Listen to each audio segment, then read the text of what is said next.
Hello friend, welcome back to my channel. আজ আমি তোমাদের শেয়ার করব বাড়িতে থাকা 3টি উপকরণে বাদাম বরফি বানানো। মাত্র 10 মিনিটেই তৈরি হয়ে যাবে এই বাদাম বরফি। একবার বাড়িতে বানিয়ে দেখতে পারেন। পরিবারের সবাইকে এভাবে একবার বাড়িতে বানিয়ে খাওয়ালে তারা অবশ্যই প্রশংসা করবে। একটি ভেঙে দেখাচ্ছি, দেখুন কতটা শক্ত হয়েছে। চলুন তাহলে শুরু করা যাক।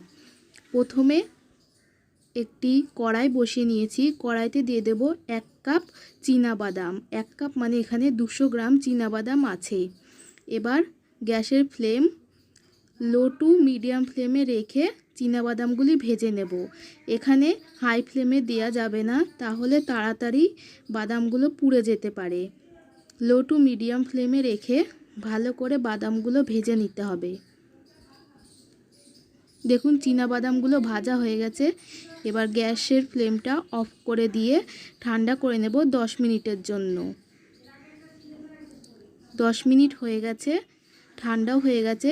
এবার হাতে একটু সামান্য প্রেস করে এভাবে বাদামের খোসাগুলো ছাড়িয়ে নেব। ছাড়ানো হয়ে গেছে। এবার একটু ঝাঁকিয়ে বাদামের যে খোসাটা তা আলাদা করে আলাদা সাইডে রেখে দেব। দেখুন এভাবে বাদামের খোসাগুলো আলাদা করে ফেলে দিয়েছি। এবার একটা মিক্সি জারে বাদামগুলো নিয়ে নেব।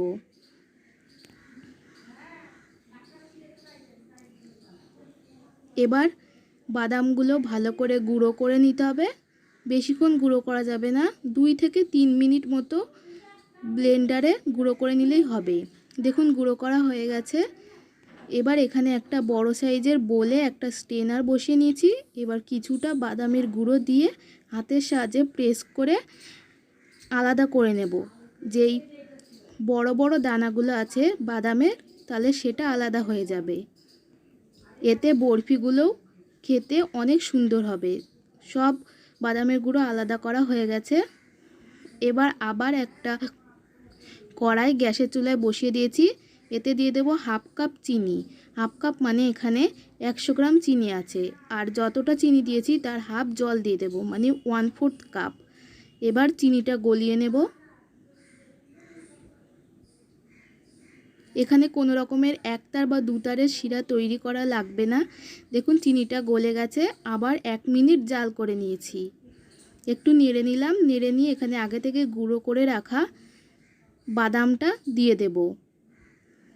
বাদামটা দিয়ে এবার চিনির শিরার সাথে বাদামের গুঁড়োটা ভালো করে মিক্স করে নেব।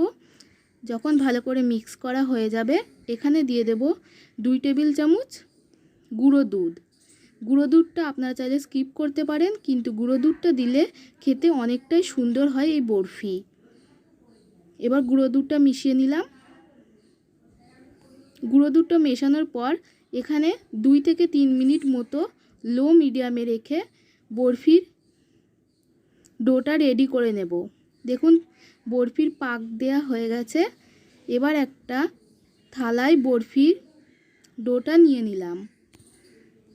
এবার সাইড থেকে সমান করে একটা চৌকো শেপ দিয়ে দেব, আর ওপরটাও একটা স্প্যাচুলার সাহায্যে সমান করে নেব। দেখুন আমি যেভাবে করছি ঠিক এইভাবে 4 কোণা শেপ দিয়ে নিতে হবে একটা স্প্যাচুলার সাহায্যে।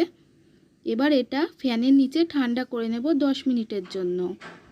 দেখুন ঠান্ডা হয়ে গেছে, বরফিটা শক্তও হয়ে গেছে। এবার লম্বা লম্বা করে কেটে নেব।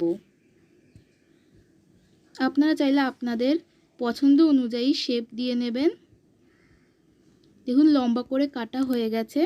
এবার এক একটা পিস থেকে বরফি যেরকম শেপ হয় সেই শেপে কেটে নিচ্ছি।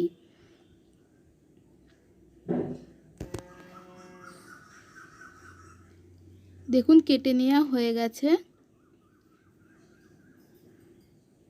এভাবে একবার বাড়িতে বানিয়ে দেখতে পারেন। মাত্র 10 মিনিটেই তৈরি হয়ে যাবে এই বাদাম বরফির রেসিপি।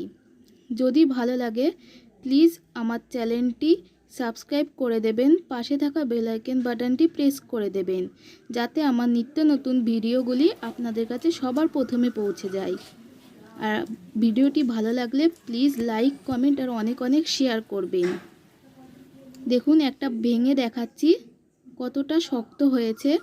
এভাবে একবার বাড়িতে বানিয়ে দেখতে পারেন, আর বানালে অবশ্যই কমেন্ট বক্সে জানাবেন।